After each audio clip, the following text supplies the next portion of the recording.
नमस्कार साथियों। तो चलिए आज के दैनिक जागरण में क्या खास खबरें हैं उन्हें हम लोग एक एक करके देख लेते हैं। और याद रखिए दैनिक जागरण का राष्ट्रीय संस्करण है, तो इसमें आप लोगों को महत्वपूर्ण खबरें ही देखने को मिलेंगी।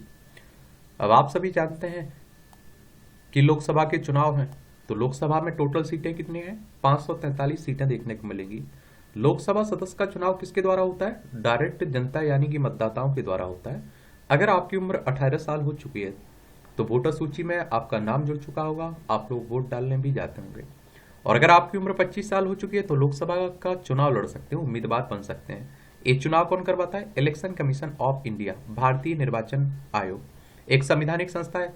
संविधान के अनुच्छेद 324 के तहत चुनाव आयोग की स्थापना की बात की गई है और 25 जनवरी 1950 में स्थापना हुई थी। 25 जनवरी को आप लोग मतदाता दिवस मनाते हैं। नई दिल्ली में सचिवालय देखने को मिलेगा। सुकुमार सेन पहले मुख्य चुनाव आयुक्त थे। अब आप लोगों से यहाँ मेरे दो सवाल हैं और कृपया करके बड़ा बड़ा विनम्र निवेदन है मेरा कि इनके जवाब आप लोग जरूर दिया करिएगा। कि एक तो आप लोगों को बताना है कि अभी वर्तमान में मुख्य चुनाव आयुक्त कौन है। एक आपको बताना है कि वोट देने की उम्र 21 से कम करके 18 किस संविधान संशोधन के द्वारा की गई थी। गूगल का सहारा लीजिए, जहां से भी आप लोगों को जिसका सहारा लेना है लीजिए, लेकिन बताया जरूर करिएगा। एक टिकट देख रहे हैं आप लोग, कंगना रनौत को मिल चुका है। अरुण गोविल जो राम की भूमिका उन्होंने निभाई हुई है उन्हें मिल चुका है। वरुण गांधी का टिकट कट चुका है, तो उन्हीं की बात हो रही है। ईडी की हिरासत से सरकार चलाने लगे हैं केजरीवाल। दिल्ली के मुख्यमंत्री ने जल मंत्री को दिया पहला आदेश, कहा कि मैं जेल में हूं पर दिल्ली के लोगों को जरा भी दिक्कत नहीं होनी चाहिए। राजधानी के कुछ इलाकों में सीवर और पानी की समस्याओं पर जताई चिंता। एक बात आप लोगों को बता दूं, देखिए आप सभी जानते हैं इस बात को कि मैंने पहले भी बोला है कि मुख्यमंत्री जब तक सजा नहीं हो जाती है तब तक वो आराम से मुख्यमंत्री की कुर्सी संभाल सकते हैं। अगर चाहें तो नैतिकता के आधार पर इस्तीफा दे दें। और देखिए दिल्ली की बात हो रही है, विधानसभा में आप देखते हैं कि केंद्र शासित प्रदेश है। विधानसभा में 70 सीटें हैं, राज्यसभा में आपको 3 सीटें देखने को मिलेंगी, लोकसभा में 7 सीटें हैं। आम आदमी पार्टी की स्थापना आपको मालूम है 2012 में हुई थी, राष्ट्रीय पार्टी बन चुकी है अब। और ईडी की बात करें तो एनफोर्समेंट डायरेक्टरेट की बात हो रही, प्रवर्तन निदेशालय की 1 मई 1956 में इसकी स्थापना हुई थी। कोर्ट की अनुमति से हिरासत में दस्तावेज पर हस्ताक्षर, ए विक्रम सिंह कह रहे हैं, उत्तर प्रदेश के पूर्व महानिदेशक रहे हैं। महुआ मामले में सीबीआई ने हीरा नंदानी को आरोपित बनाया। मोइत्रा पर पैसे लेकर संसद में सवाल पूछने का आरोप है ना, लोकपाल ने सीबीआई को दिया जांच करने का आदेश। और आप लोगों का मालूम होगा कि इनकी लोकसभा सदस्यता भी चली गई थी इसी मामले में। अगर हम लोग सीबीआई की बात करें तो सेंट्रल ब्यूरो ऑफ इन्वेस्टिगेशन की बात हो रही है और इसका हेडक्वार्टर भी आप लोगों को नई दिल्ली में देखने को मिलेगा। और इसकी स्थापना की बात करें तो आप देखेंगे कि 1 अप्रैल 1963 में हुई थी। लोकतंत्र बचाने को हम सब साथ आए हैं, ये आप देखिए जो इंडिया गठबंधन बना है विपक्षियों का वही कह रहे हैं। भोजशाला में 2 नए स्थानों पर खुदाई शुरू। एएसआई सर्वे में स्तंभों पर दिया जा रहा है विशेष ध्यान। धुनलैंडी रंग पर्व के दिन भी आप देखिए जारी रहेगा, ये आप देखेंगे कहाँ सर्वे, मध्य प्रदेश की बात हो रही है। और यहाँ भी आप देखते हैं कि हिंदू और मुस्लिमों का विवाद बना हुआ है। अगर आपको चलना है तो ये मध्य प्रदेश है। भोपाल इसकी राजधानी 1 नवंबर 1956 में से राज्य बनाया गया था। विधानसभा में आप देखिए 230 सीटें हैं, राज्यसभा में 11 सीटें हैं, लोकसभा में 29 सीटें हैं। इसकी सीमा आप देखिए उत्तर प्रदेश, राजस्थान, गुजरात, महाराष्ट्र, छत्तीसगढ़ से लगती है। और मैंने आप लोगों से कहा कि देखिए इस तरह के जो भी मुद्दे हैं उन पर एक सामान्य जानकारी आप लोगों को रखनी है, बाकी कोई अपडेट होता है तब आप लोगों को याद रखना है, ठीक है। महंगे रंग झूमे कदम, भक्ति की उमंग में डूबी आस्था। ये आप सभी जानते हैं कि अब होली है, तो मेरी तरफ से आप सभी लोगों को होली की हार्दिक शुभकामनाएं। और मेरी ऊपर वाले से गुजारिश है, दुआ है कि आप लोगों की अगली जो होली मने ना, आपके सपने पूरे हो जाए, आप जो मंजिल देख रहे हैं वो मंजिल आपको मिल जाए। मेहनत करिएगा लेकिन ईमानदारी से। अब आप देखें ये राष्ट्रीय राजधानी से जुड़ी हुई खबरें हैं और वहां आप देखते हैं चल ही रहा है, अरविंद केजरीवाल की गिरफ्तारी हुई तो धरना प्रदर्शन हो ही रहा है। देखते हैं आगे क्या क्या होता है।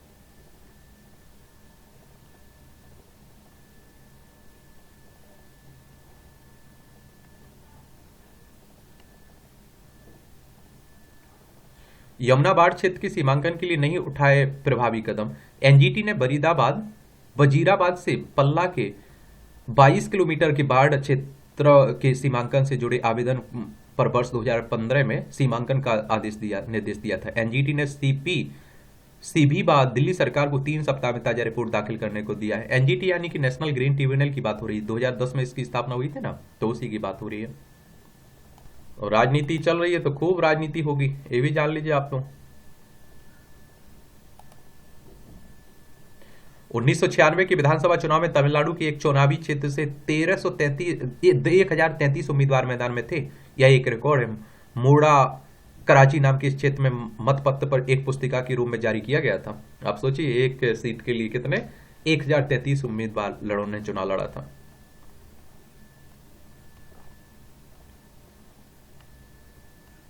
गरीबी हटाओ नारे से दिलाई इंदिरा की जीत। ये 1971 के लोकसभा चुनाव की बात हो रही है।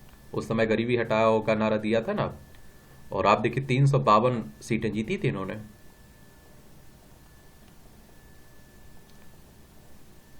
इंदिरा गांधी ने 12 जून 1975 में कांग्रेस को बड़ा झटका लगा था। दरअसल इलाहाबाद हाईकोर्ट ने इंदिरा गांधी के मुख्य प्रतिद्वंदी राजनारायण की याचिका पर सुनवाई करते हुए उन्हें चुनावी भ्रष्टाचार में लिप्त पाया और उनके चुनाव को अवैध बता दिया था। इंदिरा पर चुनाव में सरकारी मशीनरी का दुरुपयोग करने का आरोप लगा था। इस पर इंदिरा ने इस्तीफा देने की बजाय देश में आपातकाल लगाने की घोषणा कर दी थी। इसके बाद चुनाव स्थगित करवाए गए और राजनीतिक विरोधियों को कैद में कर लिया गया। मीडिया पर भी प्रतिबंध लगा दिए गए थे। उसके बाद आपने देखा होगा कि जब लोकसभा के चुनाव होते हैं इमरजेंसी खत्म होने के बाद, तो इंदिरा गांधी अपनी सीट आ जाती है और कांग्रेस बहुत बुरी तरह से सीटें हार जाती है और नई सरकार बनती है। और आप लोगों को एक और बात बता दूं, देखिए जो आचार संहिता होती है ना, इसमें आप देखते हैं कि यही बातें लिखी होती है कि ये नहीं करना है, आपको सरकारी मशीनरी का उपयोग नहीं करना है। जब आचार संहिता लग गई है तो इंदिरा गांधी ने किया था। सब अपने अपने उम्मीदवारों की घोषणा कर रहे हैं ना लोकसभा चुनाव के लिए।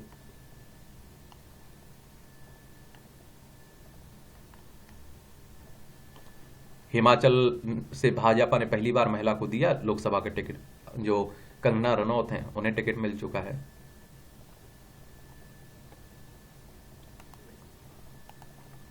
ये भी आप देखेंगे। अभी सब खबरें आप देखते हैं कि राजनीति से जुड़ी हुई अधिकतर आ रही हैं। तो मैं तो ये कहता हूं कि अगर आप किसी एग्जाम की तैयारी कर रहे हैं तो आप लोगों को चुनाव के बारे में, जब रिजल्ट आ जाए उसके बारे में, और कौन जीता है उनके बारे में, और चुनाव आयोग के बारे में, उस राज्य के बारे में जरूर याद रखा करिएगा। नेता क्या बयानबाजी कर रहे हैं, कौन किसी उम्मीदवार बना रहा है, ये ज्यादा मायने नहीं रखता है। ठीक है। अब आप देखिए जेएनयू में जवाहरलाल नेहरू विश्वविद्यालय में चुनाव हुए, तो इसमें आप देखते हैं कि लहराया लाल झंडा, वाम संगठनों का क्लीन स्वीप, उन्होंने जीत हासिल की हुई है। तो उन्हीं की बात हो रही है। हालात ऐसे हैं कि गुलाम कश्मीर का भारत में विलय खुद हो जाएगा, ये राजनाथ सिंह कह रहे हैं। आप देखते हैं।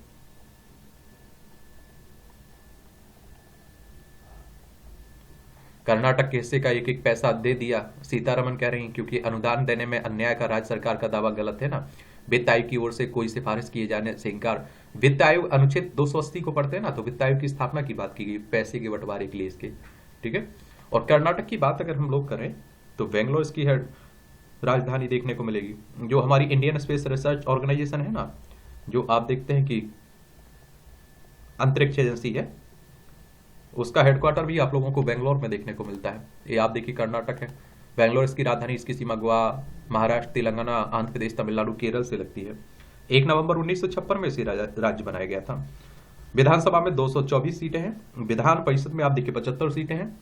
राज्यसभा में 12 सीटें हैं। लोकसभा में 28 सीटें। 1,91,791 वर्ग किलोमीटर में फैला हुआ है। थावरचंद गहलोत यहाँ के राज्यपाल है। सिद्धरमैया यहाँ की मुख्यमंत्री है। अभी कांग्रेस की सरकार बनी थी ना।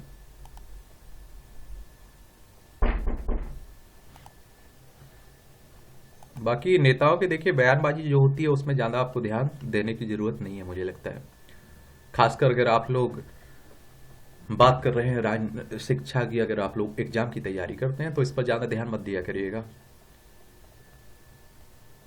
बाजार में मटर का अपना ब्रांड लाने की तैयारी में किसान। बिहार के भोजपुर में सामूहिक खेती से व्यावसायिक कृषि की ओर बढ़े 300 किसान। अभी तक निजी कंपनी को बेच रहे थे मटर। ये अच्छी पहल होगी अगर आप देखेंगे इस तरह का होता है तो।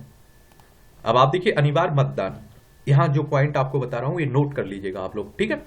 चुनावी लोकतंत्र में मतदाताओं की भागीदारी महत्वपूर्ण है। चुनाव आयोग ने आगामी लोकसभा चुनाव में मतदान का प्रतिशत बढ़ाने के लिए कुछ कदम उठाए हैं। अब 85 वर्ष से अधिक उम्र के वरिष्ठ नागरिक अपने घर से वोट डाल सकेंगे। 40% से अधिक दिव्यांगता वाले व्यक्तियों को भी यह सुविधा दी गई है। आयोग ने पहले के चुनावों में कम मतदान वाले लोकसभा क्षेत्रों की पहचान की है और इन क्षेत्रों में मतदान की प्रतिशत बढ़ाने के लिए योजना तैयार की गई। जिले के डीएम इन क्षेत्रों में जाकर लोगों से बात करेंगे और कम मतदान की वजहों को जानकर इसे दूर करने का प्रयास करेंगे। आयोग चुनाव में लोगों की भागीदारी बढ़ाने के लिए इंटरनेट मीडिया इन्फ्लुएंसर की मदद भी ले रहा है।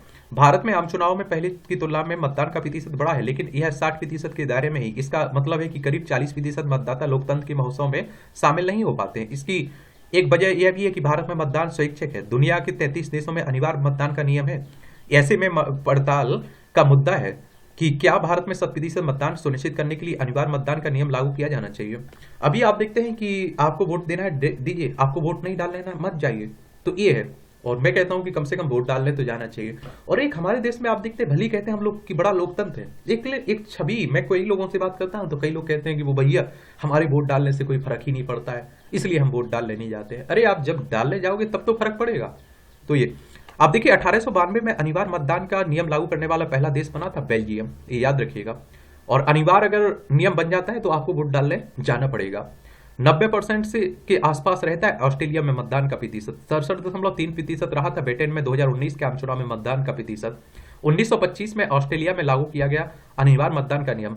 66.7% मतदान हुआ था अमेरिका में 2020 के चुनाव में। 76.6% रहा था 2021 में जर्मनी में हुए चुनाव में मतदान का प्रतिशत। भारत में मतदाता शक्ति तो 96.8 करोड़ कुल मतदाता, 49.7% करोड़ पुरुष मतदाता है। और आप देखेंगे कि ये चिन्ह भी इस तरह के आप लोग याद रखा करिएगा। पुरुषों के लिए, महिलाओं के लिए रहता है ना। देखिए ये पुरुष हैं, ये महिलाएं हैं। ये आप देखिए 47.1 करोड़ है महिला मतदाता। और ये आप देखिए ट्रांसजेंडरों के लिए 48,000 ट्रांसजेंडर है मतदाता। 82 लाख मतदाता 85 वर्ष से ज्यादा की आयु के हैं। 2.8 लाख मतदाता 100 वर्ष से ज्यादा की उम्र के। 85 वर्ष से अधिक उम्र के बुजुर्ग घर से करेंगे मतदान। युवा मतदाताओं की बात करें तो 19.74 करोड़ 20 से 29 वर्ष की आयु के हैं। 1 दशमलव आप देखिए 19.74 करोड़ है युवा। 19.74 याद रखिएगा। 1.8 करोड़ पहली बार करेंगे मतदान और 13.4 लाख मतदाता 17 से अधिक आयु के 1 अप्रैल के बाद डाल सकेंगे वोट। और विश्व के 33 देशों में है अनिवार्य मतदान का नियम। लोकतांत्रिक प्रणाली के तहत जितने अधिकार समाज नागरिकों को मिलते हैं उनसे सबसे बड़ा अधिकार है वोट देने का अधिकार। इसी अधिकार को पाकर हम मतदाता कहलाते हैं। लेकिन विडंबना है कि सबसे बड़े लोकतांत्रिक देश और इस चुनावी महापर्व में ही हमें मतदान करने के से कतराते हैं। मतदान के दिन को अवकाश का दिन मान लिया जाता है। हालांकि भारत के अलावा विश्व में 33 ऐसे देश हैं जहां मतदान अनिवार्य किया गया है। सिंगापुर में छीन लिया जाता है मतदान का अधिकार। अनिवार्य मतदान का अर्थ है कि कानून के तहत किसी चुनाव में मतदाता को अपना मत देना होगा या फिर मतदान केंद्र पर उपस्थित होना होगा। इसमें Belgium, Switzerland, Australia, Singapore, Argentina, Australia, Cyprus, Peru, Greece, Bolivia प्रमुख हैं। सिंगापुर में अगर वोट नहीं करते हैं तो मतदान के अधिकार तक छीन लिए जाते हैं। ब्राजील में मतदान नहीं करने पर पासपोर्ट जब्त कर लिया जाता है। बोलिविया में मतदान नहीं करने पर 3 माह को वेतन वापस ले लिया जाता है। बेल्जियम में तो 1893 से ही वोटिंग नहीं करने पर जुर्माने का प्रावधान है। आप लोग इस पर क्या सोचते हैं? हमारे देश में इस तरह की कुछ व्यवस्था होनी चाहिए। आपका क्या व्यू है इस पर? आप लोग जरूर बताइएगा। मतदान न करने पर सजा का प्रावधान। ऐसे कई देश हैं जहां मतदान न करने पर सजा का प्रावधान है। इसमें Australia, Argentina, Belgium, Brazil, Chile, Cyprus, Congo, Ecuador, Fiji, Peru, Singapore, Switzerland, Turkey, Uruguay जैसे देश आपको देखने को मिलेंगे। और अनिवार्य मतदान नियम वाले 33 में से 19 देशों में इस नियम को तोड़ने पर सजा भी की जाती है। ऑस्ट्रेलिया, अर्जेंटीना, ब्राजील, सिंगापुर, तुर्की, बेल्जियम आदि 19 देशों में चुनाव की क्रिया लगभग हमारे देश जैसी है। ऑस्ट्रेलिया में ऑनलाइन मतदान की सुविधा है। तो ऑस्ट्रेलिया में मतदान वाले दिन ही जिस राज्य के निवासी हैं वहां से ऑनलाइन मतदान कर सकते हैं। ऑस्ट्रेलिया, ब्राजील में मतदान नहीं करने पर अनुपस्थित रहने का प्रमाण सहित कारण बताना होगा। ब्रिटेन में मतदान के समय अनुपस्थित रहने के बारे में पहले से ही जानकारी देनी होगी। इसके बाद ही अन्य स्थान से मतदान किया जा सकता है। अमेरिका में मतदान की तारीख से पहले और बाद में वोट दे सकते हैं, इसके लिए अनुमति लेनी होती है। और जर्मनी में मतदान वाले दिन के बाद मतदान करने के लिए वोटर कार्ड के साथ नगर निगम में आवेदन करना होता है। न्यूजीलैंड में मतदान स्थल पर उपस्थित नहीं होने पर चुनाव आयोग की टीम लोगों के घर तक जाती है और डाक की तरह मतदान प्रणाली करती है।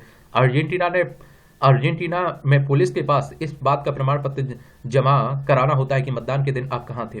पेरू और यूनान में मतदान नहीं करने वालों को कुछ दिन के लिए सार्वजनिक सेवाओं से वंचित कर दिया जाता है। भारत समेत फिलीपींस, थाईलैंड, वेनेजुएला, लग्जमबर्ग आदि ऐसे देश है जहां मतदान केवल नागरिक कर्तव्य है, किसी प्रकार की बाध्यता नहीं है। ये भी याद रखिएगा। आजादी से पहले सबको नहीं था मतदान का अधिकार।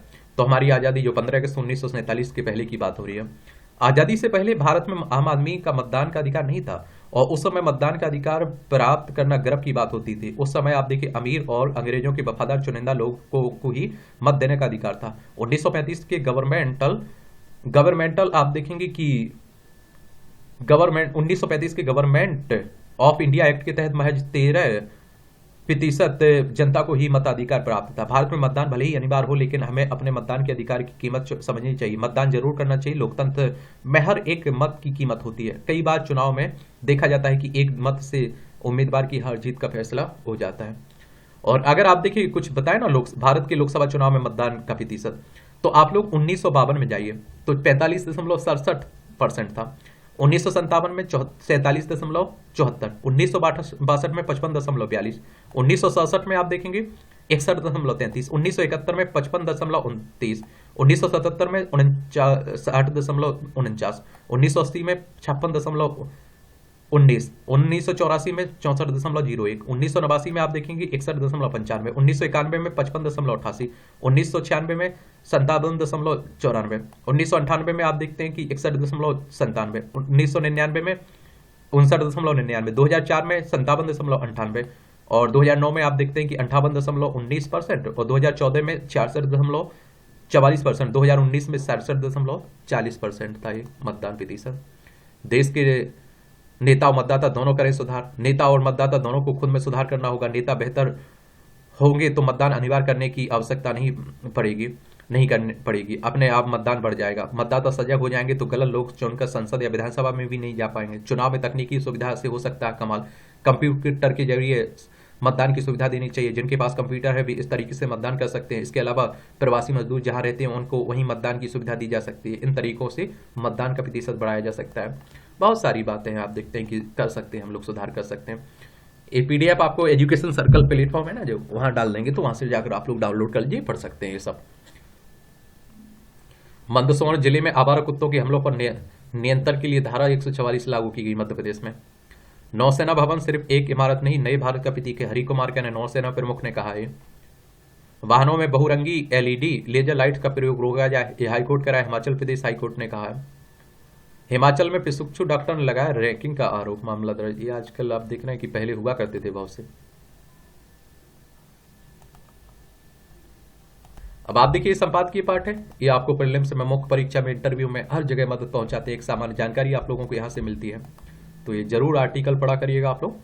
राजनीति की भी आदर्श आचार संहिता बने, तो आप देखेंगे कि उत्सव धर्मी भारतीय संस्कृति में रंग पर्व होली के साथ ही विश्व के सबसे बड़े लोकतांत्रिक महोत्सव आम चुनाव की प्रक्रिया भी आरंभ हो गई है। इस चुनाव में करीब 97 करोड़ मतदाता है। निर्वाचन आयोग द्वारा चुनावी घोषणा के साथ ही आदर्श चुनाव आचार संहिता भी लागू हो गई है। स्वतंत्र, निष्पक्ष और निर्भीक चुनाव निर्वाचन आयोग का संवैधानिक कर्तव्य है, और निष्पक्ष, निर्भीक और स्वतंत्र चुनाव में धनबल एक बड़ी चुनौती बनकर उभरा है। वोट के बदले नोट की घटना सामने आती रहती है। प्रशासन अवैध धन और शराब आदि की धरपकड़ की चुनौती से जूझता है। इसमें कई बार आप देखते हैं कि निर्दोष भी उत्पीड़न का शिकार होते हैं। निष्पक्ष चुनाव के लिए आदर्श चुनाव आचार संहिता ही एकमात्र उपाय है, लेकिन संहिता का उल्लंघन करने वालों को दंडित करने की कानूनी शक्ति का अभाव है। बेशक आचार संहिता के पालनीय नियम, लोक प्रतिनिधित्व कानून, चुनाव नियम और अन्य अधिनियमों का सार है, लेकिन राजनीति के खिलाड़ी प्राय खेल के नियम नहीं मानते हैं, और आचार संहिता आप देखते हैं कि ये उल्लंघन की घटनाएं लगातार बढ़ रही है। आचार संहिता का उल्लंघन करने वालों पर भारतीय दंड विधान दंड प्रक्रिया संहिता या लोक प्रतिनिधित्व अधिनियम के प्रावधानों के अंतर्गत कार्रवाई होती है, और आचार संहिता में संहिता उल्लंघन पर दंडात्मक विधिक कार्रवाई का कोई प्रावधान नहीं है। निष्पक्ष चुनाव साधारण कर्तव्य नहीं है। चुनाव लोकतंत्र का प्राण है। चुनाव से ही सरकार बनती है, और तो जिम्मेदार विपक्ष भी मिलता है। ब्रिटिश राज में भारत शासन अधिनियम 1935 बना था, और इसकी धारा आप देखिए 201 में चुनाव संबंधी सामान्य प्रावधान थे। संविधान निर्माताओं की दृष्टि में सामान्य प्रावधान अपर्याप्त थे। उन्होंने निष्पक्ष चुनाव के लिए स्वतंत्र चुनाव संस्था गठित करने का पर विचार किया, और संविधान सभा में डॉक्टर अंबेडकर ने स्वतंत्र निर्वाचन आयोग का प्रस्ताव रखा था, और यह कनाडा के निर्वाचन कानून 1920 जैसा था। और चुनाव में आप देखिए कि धांधली और अनुचित साधनों के दुरुपयोग की चर्चा संविधान सभा में हुई थी, और डॉक्टर अंबेडकर ने मताधिकार को पवित्र बताया और उससे वंचित करने को निंदनीय बताया। हृदयनाथ कुंजरू ने सारगर्भित टिप्पणी की में कहा था कि दोषपूर्ण चुनाव से जनतंत्र विषाक्त होता है। लोग चुनाव से यही सीखेंगे कि षड्यंत्र आधारित दलों का निर्माण कैसे होता है। सभा ने स्वतंत्र निर्वाचन आयोग संबंधी प्रस्ताव पारित किया और इसके बाद लोक प्रतिनिधित्व अधिनियम बना। देश में हुए पहले चुनाव के दौरान कोई आचार संहिता नहीं थी। 1961 में चुनाव के नियम बने। आयोग ने 1968 में चुनाव चिन्ह आरक्षण एवं आवंटन आदेश जारी किया और यह एक साधारण आदेश था, लेकिन कानूनी शक्ति संविधान, लोक प्रतिनिधित्व कानून एवं चुनाव नियम 1961 में निहित थी। आदर्श चुनाव संहिता तब अस्तित्व में नहीं थी। चुनाव धांधलियां जारी रही। धांधलियां भी केवल चुनाव के समय ही चर्चा में रहती थी। चुनाव सुधार की मांग भी महत्वपूर्ण नहीं बन पाई। आयोग लगभग असहाय था। जब टी.एन. शेषन मुख्य चुनाव आयुक्त बने तब उन्होंने चुनाव को निष्पक्ष बनाने के लिए अनेक आदेश जारी किए और आज भी आप देखते हैं कि इनका नाम बड़े उससे लिया जाता है कि टी.एन. शेषन जैसा मुख्य चुनाव आयुक्त होना चाहिए। उन्होंने पहली बार आदर्श चुनाव संहिता आचार संहिता शीर्षक से एक प्रशासनिक तंत्र पत्र जारी किया। आचार संहिता में दलीय विचार, नीति एवं कार्यक्रमों को लेकर आलोचना की अनुमति है और व्यक्तिगत आरोपों और प्रत्यारोपों पर सख्त रोक है, लेकिन व्यवहार में दलों की विचारधारा, साम्यवाद और राष्ट्रवाद और पूंजीवाद पर बहस नहीं होती है। और आप देखिए, पूंजीवाद पर बहस नहीं होती है। आचार संहिता की धारा एक उपशीर्षक सामान्य आचरण में जाति, संप्रदाय, पंथ या भाषाई समूह के मध्य अलगाव बढ़ाने वाले कृत्यों का निषेध है और यह स्वागत योग्य है, लेकिन चुनाव अभियान में जाति और मजहब तुष्टीकरण की बातें खुल्लम खुल्ला चलती हैं। आदर्श आचार संहिता अल्पकालिक नहीं होते हैं, सदा चरण सहस्त्रों वाले वर्षों के सांस्कृतिक विकास का परिणाम होते हैं। भारत के दल तंत्र की कोई आचार संहिता नहीं है। केवल चुनाव के दौरान आचार संहिता की बात व्यर्थ है। चुनाव आचार संहिता केवल चुनाव के समय ही चर्चा में आती है। शेष समय दलों पर आप देखिए किसी आचार संहिता का अनुशासन नहीं होता है। वे संविधान की नीति निर्देशक तत्वों और संवैधानिक कर्तव्यों पर भी ध्यान नहीं देते हैं। दल अपने कार्य संचालन में किसी आचार संहिता के बंधन में नहीं होते हैं। बेशक आदर्श चुनाव आचार संहिता के सभी तत्व प्रशंसनीय है, लेकिन इन कर्तव्यों के पालन की अपेक्षा केवल चुनाव के दिनों में ही की जाती है। राजनीतिक व्यवस्था में व्यापक सुधार जरूरी है और आप देखेंगे राजनीतिक और सामाजिक व्यवस्थाएं एक दूसरे पर प्रभाव डालती है। सामाजिक सांस्कृतिक उत्थान से जुड़े महानुभाव सामाजिक आदर्श आचार संहिता का विकास करते हैं। समाज की आदर्श आचार संहिता का पालन प्राय सब लोग करते हैं और आप देखें, लेकिन राजनीति इससे मुक्त रहती है। आदर्श चुनाव आचार संहिता या फिर ऐसी कोई अन्य संहिता प्रत्येक समय दलों पर क्यों लागू नहीं हो सकती है? चुनाव ही आदर्श आचार संहिता की जरूरत और शेष समय सदाचरण मुक्त होने का उचित क्या है? कुछ एक दल अपने राजनीतिक अभियानों में अलगाववाद, तुष्टीकरण और जाति भेद की चर्चा करते हैं, जबकि कुछ आप देखिए दल हर समय राष्ट्रीय संप्रभुता, अखंडता को चुनौती देते रहते हैं। ऐसे दलों से केवल चुनाव के समय आदर्श आचार संहिता की उम्मीद कैसे की जा सकती है? आदर्श दलतंत्र से ही आदर्श आचार चुनाव संहिता के पालन की उम्मीद की जा सकती है। दल तंत्र का आप देखिए बड़ा हिस्सा नियम विहीन है। औसत दल राष्ट्रीय जीवन मूल्य नहीं मानते हैं। अधिकांश दलों के अपने संविधान नहीं है। अधिकांश में आप देखिए आजीवन अध्यक्ष हैं। वे दल प्राइवेट प्रॉपर्टी बन गए हैं। राजनीति वस्तुतः लोक मंगल की साधना है और दल तंत्र को सदैव आदर्श आचार संहिता के दायरे में होना चाहिए। चुनाव को निर्भीक्ष निष्पक्ष बनाने के लिए आदर्श चुनाव आचार संहिता जरूरी है, मगर आप देखेंगे आचार संहिता का उल्लंघन करने वालों के विरुद्ध कड़े कानूनों पर भी विचार किया जाए। राजनीतिक दल चुनाव के अलावा शेष समय में भी पार्टी संचालन और जन अभियानों के दौरान राजनीतिक आचार संहिता का पालन करें तो शुभ होगा। आदर्श चुनाव आचार संहिता पर्याप्त नहीं है, इसे कानून की सख्ती चाहिए और देश को प्रत्येक समय प्रवर्तित आदर्श राजनीतिक आचार संहिता की आवश्यकता है। लेखक उत्तर प्रदेश विधानसभा के पूर्व अध्यक्ष हैं हृदय नारायण दीक्षित साहब के द्वारा यह आर्टिकल लिखा गया है। आप देखते हैं कि जैसे ही तारीखों का ऐलान होता है, चुनावी तारीखों का, आदर्श आचार संहिता लग जाती है और जैसे ही मतगणना खत्म होती है वो खत्म हो जाती है। तो उन्हीं की बात हो रही, देखिए मतगणना तक रहती है। अपनत्व और उल्लास का उत्सव, रंगों, तो भारतीय पर्व और उत्सव अक्सर प्रकृति के जीवन क्रम में से जुड़े होते हैं और ऋतुओं के आप देखते हैं कि आने जाने के साथ ही वे भी उपस्थित होते रहते हैं। इसलिए भारत का लोकमानस उसके साथ विलक्षण संगति बैठाता चलता है और जिसकी झलक गति गीत, नृत्य और संगीत की लोक कलाओं और रीति रिवाजों सब में दिखती है। सांझे की जिंदगी में आनंद की तलाश करने वाले समाज में ऐसा होना स्वाभाविक भी है। हमारा मूल स्वभाव तो यही सुझाता है कि हम प्रकृति में उपस्थित है और प्रकृति हम में स्पंदित है और हमारा अस्तित्ववान होना प्रकृति की ही देन है। और जीवन की संभावनाएं अंततः प्रकृति का ही एक दिव्य उपहार है, एक अनोखा उपहार, क्योंकि सारी तकनीकी प्रकृति के बावजूद अभी तक जीवन का कोई विकल्प नहीं मिल सका। यह अलग बात है कि प्रकृति या दूसरे मनुष्यों के साथ रिश्तों को लेकर कृतज्ञता का भाव अब दुर्लभ होता जा रहा है। फाल्गुन के महीने की पूर्णिमा से यह उत्सव पूरे भारत में शुरू होता है और बड़े उल्लास के साथ मनाया जाता है। होली का सामुदायिक उत्सव हमें अपने समग्र अस्तित्व को जागृत करने वाला होता है। वह हमें हमारे व्यापक अस्तित्व की याद दिलाता है। आज इस तरह की बातें आसानी से हमारे ध्यान पटल पर नहीं उतरती हैं। वहाँ जिन आप देखते हैं कि वहाँ जिन विचारों, अनुभवों और भावनाओं की आपाधापी है, उनकी भीड़ में आज ना प्रकृति को आंख भर निहारने की फुर्सत मिल रही है, ना ही यह सच्चाई है कि महसूस हो पा रहा है कि हम मूलतः प्रकृति जीवी हैं। पर आप देखिए, इस सच को नहीं झुटलाया जा सकता है कि जीवन निरपेक्ष नहीं होता है। प्रकृति है तो ही जीवन है। और आप देखिए, जल, पृथ्वी, आकाश, अग्नि और वायु जैसे तत्व जीवन में के अनिवार्य प्राणदायी आधार स्रोत हैं और आगे भी बने रहेंगे। प्रकृति माता और हम सब पर प्रकृति का अकूत ऋण है। इस प्रकृति को चुनौती देते और मानव निर्मित तकनीक सब पर हावी हो रही है। और एक बात आपको बताऊं कि देखिए, जो त्योहार आते थे ये अपनत्व को बताते हैं, जुड़ाव के त्योहार थे एक तरह से। और आपने एक कहावत सुनी होगी, बुंदेलखंड में खासकर ये कहावत कही जाती है कि दिवाली की मतलब होली की कुटाई और दिवाली की लुटाई, इसकी एफआईआर नहीं होती। यानी कि आप देखिए, कोई किसी के साथ भी होली खेल सकता है और खतरनाक होली खेल लेते थे, लेकिन आज आप किसी को रंग लगा दीजिए, लड़ाई हो जाएगी, मारपीट होने लगेगी, एफआईआर हो जाएगी। तो नित्य बढ़ते जा रहे तमाम दबावों के बीच डूबता उतरता आज का आदमी अपने जीवन में तकनीकी के प्रवेश के साथ खुद अपनी प्रकृति या स्वभाव को बेगाना बनाता जा रहा है और उसका तकनीक जीवी बनता जा रहा मानस जीवन और प्रकृति के साथ अपने अटूट रिश्तों को भूलता बिसराता जा रहा है।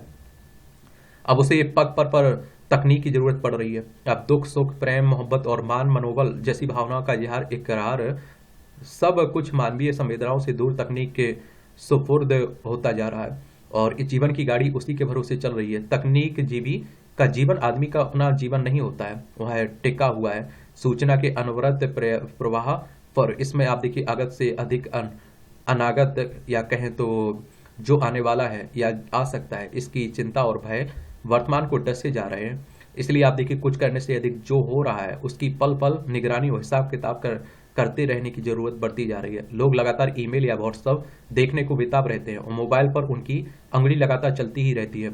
श्वास प्रश्वास की तरह मोबाइल संचालन हमारे जीवन का एक अनिर्निश्चित चलने वाला व्यापार होता जा रहा है। मनुष्य समाज में पैदा होता है, उसी में पलता बढ़ता भी है। होली के दौरान उत्फुल्लता मन और वन दोनों में एक साथ निखर कर सामने आते हैं। बसंत का चरम उत्कर्ष तब होता है जब आप देखिए, शीतकाल की ठिठुरन बीतने के बाद परिवेश में ऊष्मा का संचार होता है। खिलाते रंग बिरंगे फूलों की गहनों से लदी सजी प्रकृति सबके स्वागत के लिए सजीव उठती है।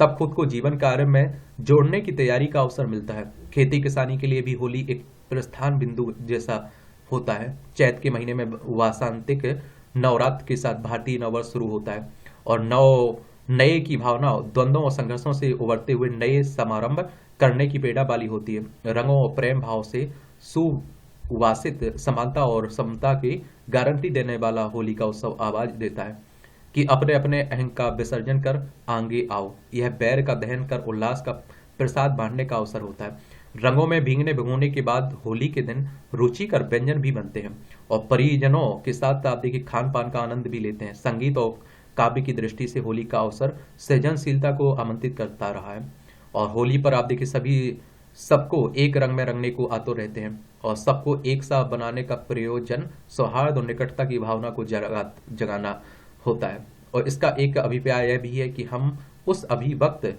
अव्यय भाव को महसूस करें जो अभिव्यक्त होकर सबके अंतर्मन में व्याप्त रहता है। अपनी अपनी अस्मिताओं को बचाने और बनाने का उत्सव तो सब करते हैं, पर उसे छोड़कर व्यापक समष्टि की अस्मिता अपनाने का साहस दिलाना होली का प्रयोजन है।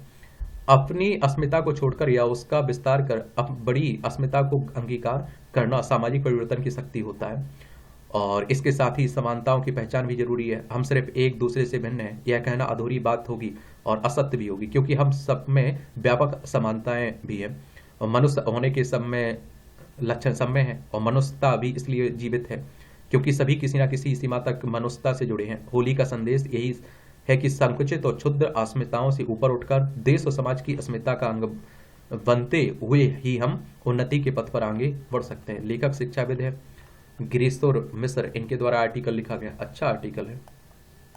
रंग, तो जीवन में रंग है इसलिए वह जीवन है।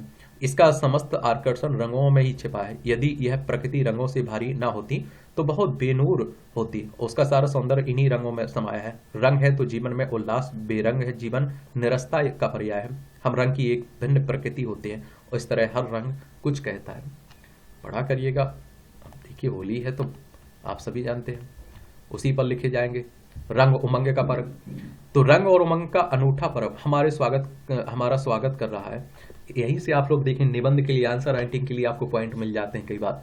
वैसे तो हमारे सारे त्योहार जीवन की एक रास्ता तोड़ते हैं, लेकिन होली यह काम सबसे प्रभावी ढंग से करती है। यह त्योहार केवल ठहर कर मुक्त मन से उल्लासित होने का अवसर नहीं प्रदान करता है, बल्कि यह भी कहता है कि मानव मात्र में कहीं कोई भेद नहीं है, ना कोई ऊंचा ना कोई नीचा, किसी से वैर नहीं और सबसे मैत्री का भाव जगाने वाले इस पर्व को न केवल पूरे उल्लास से मनाना चाहिए, बल्कि यह संदेश भी ग्रहण करना चाहिए कि होली पर हंसी ठिठोली के साथ सामाजिक सद्भाव का भी जो वातावरण निर्मित होता है वह सदैव हमारे जीवन का हिस्सा बना रहे। रंग उमंग के बीच सगे संबंधियों और यहाँ तक कि अजनबियों से मिलते जुलने का अवसर उपलब्ध कराने वाली होली संबंधों को प्रगाढ़ करने का एक सशक्त माध्यम भी है। होली मानव मन के कई बंधन तोड़ती है, लेकिन इसका यह अर्थ बिल्कुल भी नहीं है कि किसी के मान सम्मान की परवाह न की जाए। होली पर हंसी ठिठोली का हंगामा होता है, लेकिन यह हुड़दंग का प्रयाग कदापि नहीं होना चाहिए। होली सबको अपनी अपनी तरह से उल्लास व्यक्त करने की छूट देती है, लेकिन मान सम्मान के दायरे में। अन्य पर्वों की तरह होली भी हमारी समृद्ध परंपरा और सदियों पुरानी विरासत का स्मरण कराती है। और आप देखते हैं कि होली पर गीत फिल्मी गीत ही नहीं, सदियों पुराने लोकगीत भी गुंजायमान होते हैं। इन लोकगीतों को सहेजने की आवश्यकता है। होली के अवसर पर मुक्त कंठ से गाई जाने वाली फाग उड़ते रंग गुलाल के बीच जोश भरने वाले आला उदल के गायन के साथ देश के अलग अलग हिस्सों में प्रचलित पारंपरिक गीतों की परंपरा बनी रहे, समय के साथ आप देखिए और समृद्ध हो। इसके लिए सबको अपने अपने स्तर पर जतन करने होंगे, और ऐसे ही जतन हमें उन पारंपरिक व्यंजनों को सहेजने के भी करने होंगे जो होली पर खास तौर पर बनते हैं। पारंपरिक व्यंजन बाजार में भेंट नहीं चढ़ने चाहिए। आधुनिकता के साथ कदम मिलाने की इस डिजिटल युग में न केवल यह याद रहना चाहिए कि हमें अपनी संस्कृति का संरक्षण करना, बल्कि यह भी कि उस सामाजिकता को पोषित करना जो भारत की पहचान है और जिसके तहत सब एक दूसरे के सुख दुख के में साझेदारी बनते। यह सामाजिक सुदृढ़ होती रहे तो हमारी अनेक समस्याओं का निदान हो सकता है और देश को जिस सद्भाव की आवश्यकता है उसकी पूर्ति भी हो सकती है। होली को किसी धार्मिक अनुष्ठान के रूप में देखना, उसकी महत्ता सीमित करना है। यह तो हमारी संस्कृति का ऐसा उत्सव है जो सबको आत्मीयता के रंग में रंगता है, और यह विचित्र है कि कुछ लोग इससे आशंकित रहते हैं कि कहीं रंग के कुछ चींटे उन पर ना पड़ जाए। सबके तन मन में रंगे संग उमंग की तरंग दिखे, इससे कामना के साथ होली की बधाई। सकारात्मक संकेत। बिहार बोर्ड की इंटरमीडिएट परीक्षा परिणाम में छात्रों को बढ़िया प्रदर्शन एक सकारात्मक संकेत है, और जहां अभिभावक की भी बेटियों की शिक्षा के प्रति निरंतर जागरूक हो रहे हैं, और इसी का प्रभाव है कि वे न केवल पढ़ाई अपितु अच्छा प्रदर्शन भी कर रही हैं, टॉपर बन रही हैं। लड़कियों की शिक्षा के प्रति हाल के वर्षों में जागरूकता बढ़ी है। शहरों में तो पहले भी लड़कियों की पढ़ाई को लेकर जागरूकता थी, पर ग्रामीण क्षेत्रों में हर वर्ग के लोगों में बेटियों को अच्छी से अच्छी शिक्षा देने का जो भाव उत्पन्न हुआ है वह बदलते समाज का द्योतक है। इस बार जारी परीक्षा परिणाम में 88.84% छात्राएं सफल रही हैं, जबकि छात्रों की सफलता का प्रतिशत 85.69 है, यानी कि लड़कियां ज्यादा सफल हो रही हैं। विज्ञान कला और वाणिज्य संकाय के 24 टॉपरों में छात्राओं की संख्या आप देखिए 13 रही है, जबकि 11 छात्रों ने इस सूची में स्थान बनाया। यह परिणाम बता रहा है कि छात्राएं न केवल सफलता के आंकड़ों में अव्वल हैं, बल्कि श्रेष्ठ प्रदर्शन में भी आगे। छात्र छात्राओं की सफलता का प्रतिशत ठीक कहा जा सकता है कि यह 100% हो, इसकी समीक्षा की जानी चाहिए। और जिन संस्थाओं ने अच्छा प्रदर्शन किया है वहां देखा जाना चाहिए कि पठन पाठन का क्या तौर तरीका रहा, विद्यार्थियों को किस तरह प्रोत्साहित करते हुए उनकी अच्छी तैयारी कराई गई। जहां का प्रदर्शन खराब रहा है उसका भी मूल्यांकन किया जाना चाहिए, यह स्थिति क्यों रही। उद्देश्य सफलता को अधिक और ऊंचाई तक ले जाने और जहां कमियां हैं उसे ठीक करने का होना चाहिए। बिहार बोर्ड ने उत्तर पुस्तिकाओं का मूल्यांकन शुरू करने के बाद केवल 29 दिनों में ही परिणाम घोषित कर दिया, यह भी सराहनीय है। शिक्षा व्यवस्था में सुधार एक चुनौती रही है और ये अच्छी बात है कि उस दिशा में राज्य आगे बढ़ रहा है। कई वर्ष पहले तक जिस बिहार बोर्ड का परिणाम सवालों के घेरे में होता था, वहां हाल के वर्षों में पारदर्शिता और निष्पक्षता ने परीक्षा की पवित्रता को बल दिया है। अब आप देखिए, परंपरा में रचा बसा रंग, होली में खान पान से लेकर मिलजुल तक हर आयु वर्ग के लोग एक साझे सुख से जीते हैं। पढ़ सकते हैं, आप देखेंगे आज होली है ना, तो होली पर ही लिखे जाएंगे। ये टिप्पणियां रहती है, ये भी देख सकते हैं आप लोग। देश के लिए मतदान अभियान की महत्ता, ये भी पढ़ लीजिए। मतदाता आप देखते हैं कि लोकतंत्र का भाग्य विधाता और देश का निर्माता होता है, और मतदान से ही लोकतंत्र मजबूत बनता है। इस मजबूत लोकतंत्र के रूप में चुनी गई सरकार अथवा नेतृत्व ही जन सामान्य में स्वप्न जगाने और उन्हें संकल्पों में बदलने का काम करता है। विगत दिनों शिक्षा मंत्रालय द्वारा देश में महाविद्यालयों एवं उच्च शिक्षण संस्थानों में मेरा पहला वोट देने देश के लिए अभियान चलाया गया। मूलतः यह पहली बार मतदान करने वाले अर्थात नए मतदाताओं को जागरूक करने का अभियान है। विभिन्न आप देखिए महाविद्यालयों और इंटरनेट मीडिया के विभिन्न प्लेटफॉर्म्स पर अनेक वीडियो, और उनमें आप देखिए युवाओं का उत्साह इसकी लोकप्रियता व महत्ता का सूचक है। याद रहे कि 2024 के आम चुनाव के लिए देश में मतदाताओं की संख्या 96.8 करोड़ तक पहुंच चुकी है, और इनमें से 21.5 करोड़ मतदाताओं की उम्र 29 वर्ष से कम है। 1 आप देखते हैं 84 करोड़ मतदाता 18 से 19 वर्ष आयु के हैं। आंकड़ों के अनुसार इस बार महिला मतदाताओं की संख्या वर्ष 2019 में 43.8 करोड़ से बढ़कर 47 करोड़ हो गई। विदित है कि 61वें संविधान संशोधन के में लोकसभा और राज्य विधानसभाओं के मतदाताओं की आयु 21 साल से घटाकर 18 वर्ष कर दी गई थी। जो आपसे सवाल पूछा था ना, उसका जवाब लीजिए, आपको मिल गया। 61वें संविधान संशोधन के द्वारा जो 21 साल आपकी उम्र होती थी ना वोटर देने की, वोटर सूची में नाम जोड़ने की, उसे 18 साल कर दिया गया था। और अपने मताधिकार का प्रयोग करते हुए कल्याणकारी सरकार चुन सके मतदाता। भारत आप देखते हैं कि भारत विश्व का सबसे बड़ा लोकतंत्र है जिसका आधार मताधिकार पर टिका है। संविधान का अनुच्छेद 326 सार्वभौमिक वयस्क मताधिकार से संबंधित, जिसमें यह स्पष्ट किया गया है कि सभी नागरिक जो 18 वर्ष से अधिक आयु के हैं, उनकी जाति या शिक्षा, धर्म, रंग, प्रजाति और आर्थिक परिस्थितियों के बावजूद वोट देने के लिए स्वतंत्र हैं। कोई भेदभाव नहीं किया जाएगा। भारतीय संविधान की उद्देशिका में भी यह स्पष्ट है कि संविधान एवं लोकतंत्र अपनी शक्ति जनता से प्राप्त करता है। वहाँ उसकी आप देखिए शक्ति का सूचक और आरंभ हम भारत के लोगों से होता है। मेरा पहला वोट देश के लिए अभियान बहुत महत्वपूर्ण प्रेरक है। यह अभियान मूल रूप से 2 बातों पर केंद्रित है: वोट अथवा मतदान का महत्व और देश के प्रति जिम्मेदारी। इस अधिनियम के लिए बनाए गए गीत महत्वपूर्ण होने के साथ साथ आप देखेंगे साथ साथ नए मतदाताओं को दायित्वबोध से भी जोड़ता है। गीत की पहली ही पंक्ति में नई मतदाता महिला कहती है, 18 की हूँ, कोई बच्ची नहीं। यह महिला पहली मतदाता महिलाओं के साथ साथ आधी आबादी का प्रतिनिधित्व भी करती हैं। आगे की पंक्तियों में कुछ स्वर जिसमें कहा गया है कि कुछ बड़ा करने की है बारी, यही भविष्य देश का लिखने की तैयारी यही। इसका संदेश भी स्पष्ट है कि इस बार बहुत जिम्मेदारी से सरकार चुननी है, और जिससे आप देखते हैं कि देश का भविष्य ठीक प्रकार से आप देखते हैं कि लिखा जा सके। तदुपरांत गीत का सामूहिक स्वर है, बचपन से आज तक मेरी माटी से दुलारा। यह पंक्ति समूचे देशवासियों की मातृभूमि के प्रति दायित्व से जोड़ती है। गीत बड़ी ऊर्जा के साथ पहली बार आप देखते हैं कि मतदाताओं के साथ साथ सभी को यह संदेश देता है कि बनेगा देश महान जब वोट करेंगे। और कहा जा सकता है कि जैसे जैसे चुनाव की प्रक्रिया शुरू हो रही है, चुनाव आयोग विभिन्न तरीकों से मतदाताओं को मतदान के लिए जागरूक एवं आकर्षित करने हेतु विभिन्न कार्यक्रमों अथवा अभियान चला रहा है। विचारणीय यह है कि अनेक प्रयासों के उपरांत भी वर्ष 2019 के लोकसभा चुनाव में मतदान का प्रतिशत लगभग 67% रहा। क्या यह आंकड़ा अधिक संतोषजनक है? क्या यह भी सत्य नहीं कि इतना जागरूकता और सुविधाओं के उपरांत भी कई मतदाता आलस के कारण मतदान करने नहीं जाते हैं? क्या ऐसा करने हमें लोकतंत्र की भावना को कमजोर नहीं कर रहे हैं? ध्यान रहे कि मताधिकार संविधान समस्त अधिकार है, और जिसके द्वारा समता, स्वतंत्रता आदि मौलिक अधिकारों की आप देखते हैं कि रक्षा होती है। भारत आज विश्व के सर्वाधिक युवा जनसंख्या वाला देश है। शिक्षा, स्वास्थ्य, सुरक्षा, आवास, रोजगार, मूलभूत सुविधाओं की सभी को आवश्यकता है। युवाओं की आशा आकांक्षाएं चुनी हुई सरकारों की नीति एवं योजनाओं से ही आकार पाती हैं। चुनाव ही ऐसा अवसर होता है जब नागरिक अपनी आशा आकांक्षाओं और सुनहरे भविष्य के लिए अपने प्रतिनिधियों का चुनाव करते हैं। देश को आज आप देखिए युवा शक्ति एवं सशक्त नेतृत्व का बहुत आवश्यकता है। मतदाताओं की संख्या के आंकड़े यह संकेत कर रहे हैं कि 2024 को लोकसभा चुनाव महिलाएं, युवा, किसान और गरीब तय करेंगे।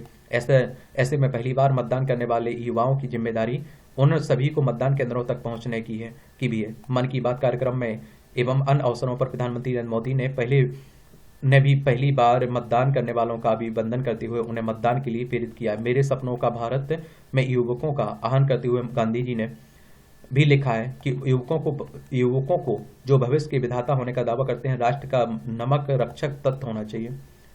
और आप देखते हैं कि मेरा पहला वोट देश के लिए यह अभियान युवकों के भविष्य के विधाता बनने के साथ ही उन्हें नागरिक धर्म और राष्ट्र के प्रति दायित्व बोध से भी जोड़ रहा है।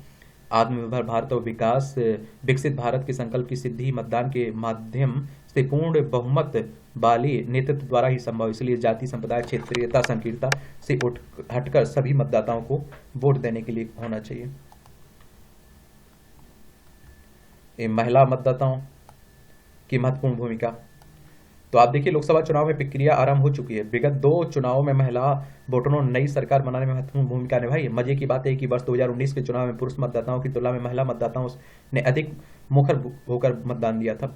अब तो यह माना जाने लगा है कि देश के लगभग 10 राज्यों में महिलाओं के वोट ही नई सरकार के गठन में बड़ी भूमिका निभाने वाले हैं। मतदान ही नहीं, चुनाव में सक्रियता से हिस्सा लेने और चुनाव में उम्मीदवारी जताने में महिलाएं आगे आई हैं। और देश के पहले और दूसरे लोकसभा चुनाव में जहां 22 महिला सांसद चुनी गई थी, वहीं गत वर्ष 2019 के आम चुनाव में 78 महिला सांसद चुने गए हैं। हालांकि आधी आबादी को मुख्य धारा में लाने के लिए राजनीतिक दलों द्वारा नए सब्ज बाग दिखाने के बावजूद टिकट वितरण के समय महिलाओं की हिस्सेदारी कम ही रही है जाती है। अनुभव तो यही बताता है कि किसी भी राजनीतिक दल द्वारा, आप देखिए, आधी तो दूर की बात, 1/3 सीटों पर भी महिलाओं को टिकट नहीं दिए जाते हैं। और इस साल देश में आप देखिए लगभग 96 करोड़ 88 लाख मतदाता हैं। तो इनमें आप देखिए महिला मतदाताओं की संख्या 47 करोड़ 15 लाख के करीब है। एक मोटे अनुमान के अनुसार पुरुषों की तुलना में करीब 2 करोड़ महिला मतदाताओं कम है। कमोबेश यही स्थिति 2019 के लोकसभा चुनाव के दौरान थी। इस सबके बावजूद पुरुष मतदाताओं की तुलना में महिला मतदाताओं के मतदान का आंकड़े अधिक था। 2019 के चुनाव में पुरुष मतदाताओं का प्रतिशत 67.02% रहा, तो महिलाओं के मतदान का प्रतिशत 67.18% था। पूर्वोत्तर, हिमाचल प्रदेश, गोवा, बिहार सहित बहुत से प्रदेशों में महिलाओं का मतदान प्रतिशत अधिक रहा। और यह तो रही मतदान की बात। तो दूसरी ओर आप देखिए, नई सरकार बनाने में महिला मतदाताओं की अधिक भूमिका रही। देखा जाए तो महिलाओं ने जिस दल पर अधिक भरोसा जताया, कहें जिस दल को अधिक मत दिए, उसी दल की सरकार बनी है। विगत 2 लोकसभा चुनाव में परिणाम से सबक लेते हुए अब सभी राजनीतिक दल महिला मतदाताओं को अपने पक्ष में लाने के लिए हर संभव प्रयास में जुट गए हैं। यही कारण है कि महिलाओं को लुभाने वाली योजनाएं, कार्यक्रम न केवल घोषित किए जा रहे हैं, अपितु राजनीतिक दलों के आने वाले चुनाव घोषणा पत्रों में महिला मतदाताओं के लुभाने के हर संभव प्रयास होंगे। क्योंकि एक बात साफ हो चुकी है, आज की महिला स्वयं निर्णय लेने में सक्षम, उसका दबाव या अन्य तरीके से प्रभावित नहीं किया जा सकता है। कम से कम विगत चुनाव के परिणाम तो इसी ओर इंगित कर रहे हैं। खासतौर से आने वाले दिनों में चुनाव अभियान महिला केंद्रित हो, इससे इनकार नहीं किया जा सकता है। और यह भी स्पष्ट हो चुका है कि देश के लोकतंत्र के इस महापर्व में महिलाओं अग्रणी भूमिका निभाने जा रही हैं। अब महिला मतदाताओं को कमतर नहीं आंका जा सकता है। महिला सशक्तिकरण की दिशा में भी इसे शुभ संकेत माना जा सकता है। अब यह साफ हो जाना चाहिए कि चुनाव के दौरान आने वाले दिनों में महिलाओं की ओर से सभी राजनीतिक दलों की नजर रहेगी और महिलाओं को मतदान के लिए अपने पक्ष में करने के हर संभव प्रयास होंगे। और देश और लोकतंत्र के दोनों के लिए ये सकारात्मक प्रयास कहा जा सकता है। तो दूसरी ओर दुनिया के देशों के लिए भी भारत की महिलाएं एक मिसाल बन सकती हैं, सामने आ सकती हैं। ऐसी कोई अतिशयोक्ति नहीं है कि आने वाले चुनाव में राजनीतिक दलों की निगाहें महिला मतदाताओं की तरफ होंगी। अच्छा कॉलम लिखा गया या नहीं लिखा गया, बताइए। ये जुगलबंदी, होली और बसंत, खरी खरी तंज कसा जाता है। ये दिलों के बीच बनते बिगड़ते रिश्ते, इसका गठबंधन उससे, बेनकाब हो रही सियासी शुचिता का राप अलापने वाले। चलिए, राजनीति। बड़ी ई कॉमर्स कंपनियों की मनमानी पर लगेगी रोक। सरकार छोटी बड़ी सभी कंपनियों का समान अवसर प्रदान करने के लिए ला रही है डिजिटल प्रतिस्पर्धा कानून। और प्रस्तावित कानून पर सरकार ने सभी पक्षकारों से 15 अप्रैल तक मांगी प्रतिक्रिया। डिजिटल डाटा का गलत इस्तेमाल भी नहीं कर पाएंगे बड़े ई कॉमर्स प्लेटफॉर्म। और 200 अरब डॉलर तक कारोबार होने लगेगा ई कॉमर्स के जरिए अगले कुछ सालों में। छोटे प्लेटफॉर्म की ऐप में गड़बड़ी नहीं कर सकेंगी बड़ी कंपनियां। मार्च में 38,000 करोड़ रहा इक्विटी में एफडीआई निवेश। विदेशी पोर्टफोलियो निवेश की बात हो रही है। 1.97 लाख करोड़ घटा 5 कंपनियों का पूंजीकरण। पेटीएम के सीनियर वाइस प्रेसिडेंट ने इस्तीफा दिया, इसके बुरे दिन चल रहे हैं। 22 स्टार्टअप ने 44 करोड़ डॉलर की राशि जुटाई। आईआईएफएल और जेएम फाइनेंशियल का होगा ऑडिट नियमों के उल्लंघन पर। विस्तार पर 6 अरब डॉलर का निवेश करेगी वेदांता समूह। भारत दुनिया में बेहतर प्रदर्शन करने वाले बाजारों में से एक है। WEF की एक अधिकारी ने कहा कि दिवालिया कानून और PIP, आप देखेंगे कि DPI ने बनाया भारत के आकर्षक निवेश। विश्व आर्थिक मंच की बात हो रही है, इसके बारे में याद रखिए। इस तरह की संस्थाओं के बारे में जरूर याद रखा करिएगा, इनसे क्वेश्चन हर साल पूछे जाते हैं। समझ रहे? किसकी बात कर रहा हूं? WEF की बात कर रहा हूं, यानी कि वर्ल्ड इकोनॉमिक फोरम की बात कर रहा हूं। इसकी स्थापना कब हुई थी? 24 जनवरी 1971 में। स्विट्जरलैंड में इसका हेडक्वार्टर देखने को मिलेगा। खनिज उत्पादन में आत्मनिर्भर बनने की कोशिश में तेज है। दुर्लभ खनिजों के साथ ही क्रूड और आप देखेंगे कोयला खनन में भी बढ़ेगी सटीकता। पिछले वर्ष केंद्र सरकार ने 30 प्रकार के दुर्लभ खनिजों का किया था चयन। 3 गुना से ज्यादा क्षेत्र में किया जाएगा तेल व गैस उत्खनन। अच्छी बात है।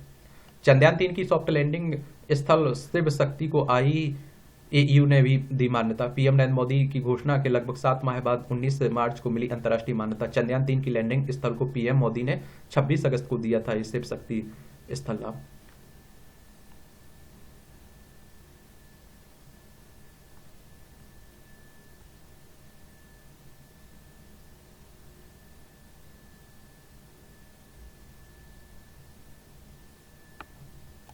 ये अंतर्राष्ट्रीय खबरें हैं।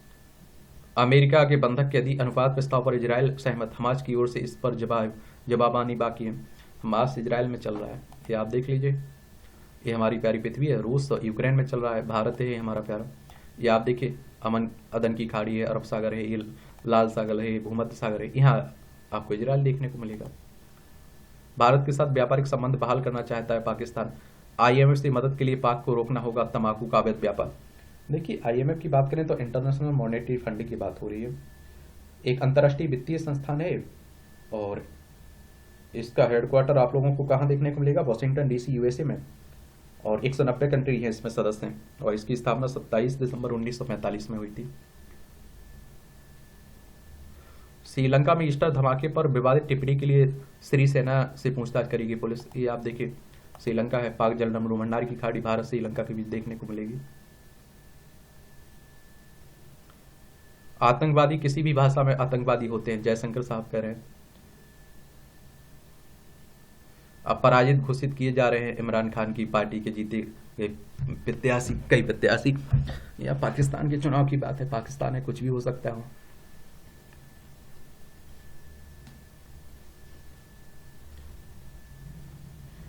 भूटान नरेश बोले पीएम मोदी आसान नेता है। अभी हमारे प्रधानमंत्री साहब गए ना, देखिए भूटान, सिक्किम, पश्चिम बंगाल, असम, अरुणाचल प्रदेश, 4 राज्यों की सीमा लगती है।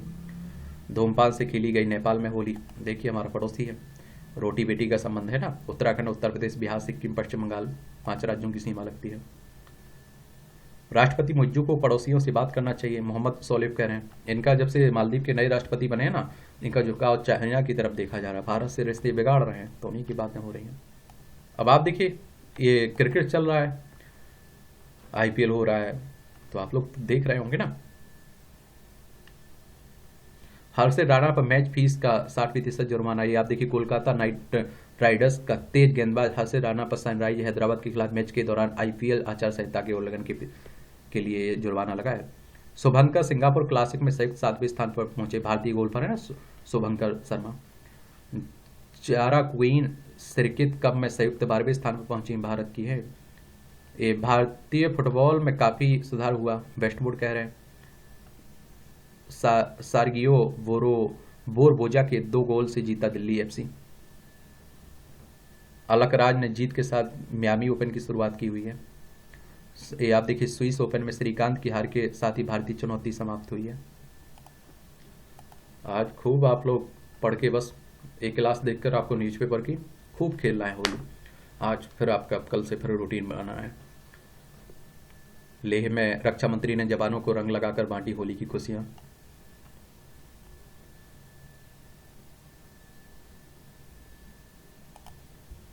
अब आप देखिए, यहाँ भी जनरल नॉलेज की जानकारी मिल जाती है, परीक्षा के पॉइंट भी से पॉइंट मिल जाते हैं। शनि के सबसे बड़े चंद्रमा टाइटन की खोज हुई।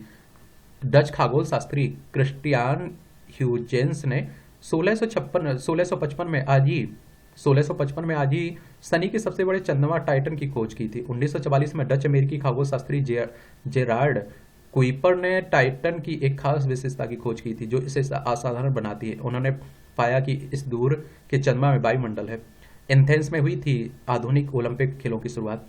1896 में आज ही आधुनिक ओलंपिक खेल का आयोजन एथेंस में किया गया। इसमें 14 देशों के 200 खिलाड़ियों ने हिस्सा लिया था। टीम कम होने के कारण क्रिकेट और फुटबॉल की प्रतियोगिताएं रद्द करनी पड़ी थी। ज्यादातर मुकाबलों में मेजबान देशों के खिलाड़ी ने हिस्सा लिया था। अपने सादगी भरे अभिनय के लिए जाने जाते हैं फारूक शेख।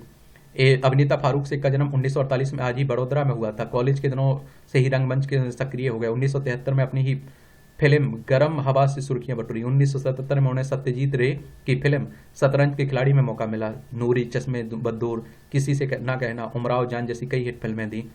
चैट सो जीना इसी का नाम है। को होस्ट करने के अलावा श्रीकांत जी मंत्री जी जैसे टेलीविजन धारावाहिकों में भी काम किया। 28 दिसंबर 2013 को इनकी डेथ हो गई थी। अर्थ आवर पर बंद रही बिजली, ये आप सभी जानते हैं। तो विश्व भर में अर्थ आवर दिवस मनाया गया। इस अवसर पर 1 घंटे तक बिजली बंद रखी गई। ग्रीस के एथेंस में अर्थ आवर के दौरान एक्रोपोलिस पहाड़ी पर स्थित प्राचीन पार्थेनन मंदिर में छाया अंधेरा।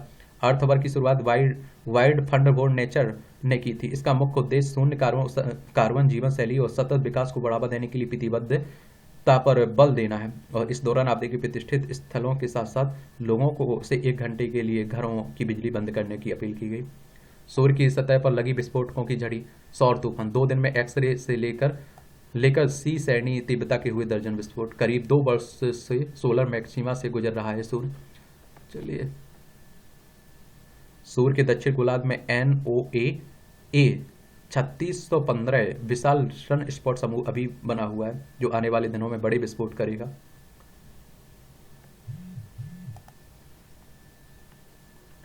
हेपेटाइटिस बी वैक्सीन के बाद भारत में कम उपयोग के कारण का पता चला है। अनुसंधान कर रहा है भारत में टीबी की वैक्सीन का क्लिनिकल ट्रायल शुरू हुआ।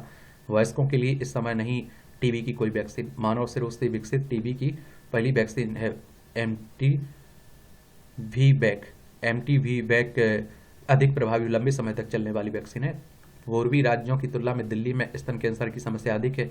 ICMR ने कहा है अगले वर्ष अत्यधिक बढ़ सकती है समस्या।